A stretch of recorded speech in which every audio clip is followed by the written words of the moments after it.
For years, I've been looking for the same experience of planning that I could do with a pen and a piece of paper.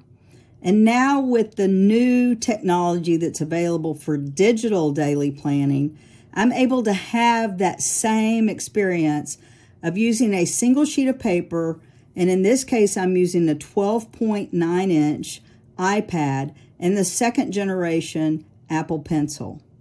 As I walk you through this tutorial, I want to give you an example, basically a test drive at full throttle, showing you the functionality of the new 7-Minute Life Digital Daily Planner.